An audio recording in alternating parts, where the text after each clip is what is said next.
गणानां त्वा गणपतिगुं हवामहे कविं कवीनामुपवस्त्रवस्तमम् ज्येष्ठराजं ब्रह्मणां ब्रह्मणस्पदान शृण्वन्नोतिभिः सीदसादनम् ॐ गणपतये नमः।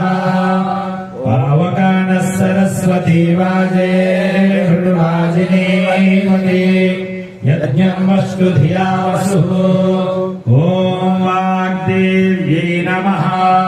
भद्रं कर्णेभिः शृणुयाम देवाः भद्रं पश्येमाक्षभिर्यजत्राः स्थिरैरङ्गैस्तुष्टुवागुंसस्तनूभिः व्यशेम देवहितं यदायुः। स्वस्ति न इन्द्रो वृद्धश्रवाः स्वस्ति न पूषा विश्ववेदाः स्वस्ति नस्तार्क्ष्यो अरिष्टनेमिः स्वस्ति नो बृहस्पतिर्दधातु। ॐ शान्तिः शान्तिः शान्तिः।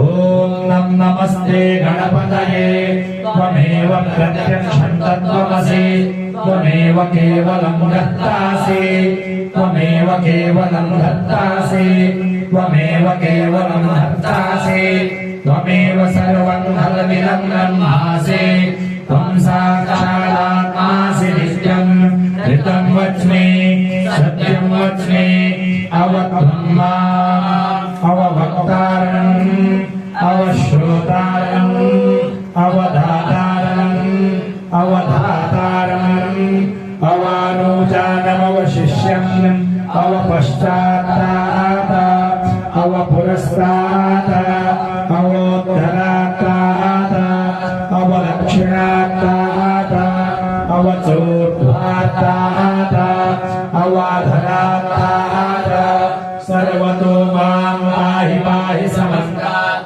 त्वं वाङ्मयस्त्वं चिन्मयः त्वमानन्दमयस्त्वं ब्रह्ममयः त्वं सच्चिदानन्दाद्वितीयोऽसि त्वं प्रत्यक्षं ब्रह्मासि त्वं ज्ञानमयो विज्ञानमयोऽसि सर्वं जगदिदं त्वत्तो जायते सर्वं जगदिदं त्वत्तस्तिष्ठति सर्वं जगदिदं त्वयि लयनेष्यति सर्वं जगदिदं त्वयि प्रदध्येति।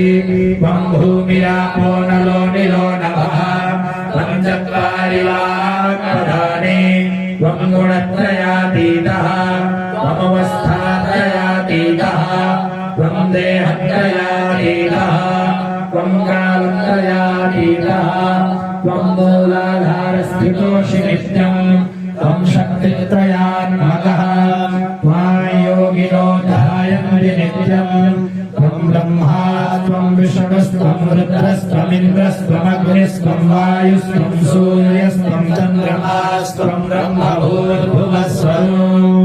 गणादेः पूर्वोच्चार्य वर्णादेः सदनन्तरम् अनुस्वारः परतरः मध्ये तुलसितं तारेण वृद्धम् एकत्रवमनश्वरूपम् गकारपूर्वरूपम् अकारो मध्यमरूपम् अनुस्वारश्चाङ्गरूपम् बिन्दुरुत्तररूपम् नादः सन्धानम् संहिता सन्धिः शैषा गणेशविद्या गणकर्षिः निजगायत्री छन्दः श्रीमहागणपतिर्देवता।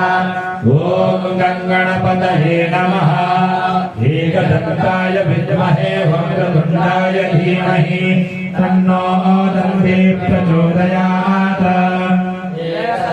चतुर्हस्तं पाशमङ्कुशधारिणं वरदं हस्ते बिभ्राणामूषकध्वजं रक्ताम्बोदरं सूर्पकर्णकं रक्तवाससं रक्तगन्धानुलिप्ताङ्गं रक्तपुष्पैः सुपूजितं भक्तानुकम्पितं देवं जगत्कारणमच्युतम् आविर्भूतं च सृष्ट्यादौ प्रकृतेः पुरुषात्परम् एवं ध्यायति यो नित्यं स योगी योगिनां वरः।